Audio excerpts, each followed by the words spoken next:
Hi, David Moore, Equity Advantage, 1031exchange.com. We're going to talk real quickly about related party transactions. So first question, who or what's a related party to you? And you're typically talking about lineal ascendants, descendants, their spouses, or any legal entity owned by a controlling interest by one of those parties. So now what does that mean to you?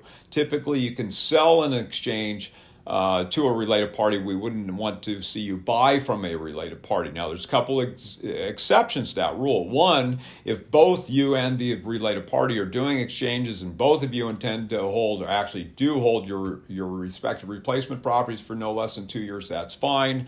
And the second exemption would be if there was genuine intent to complete the transaction, no intent to avoid tax.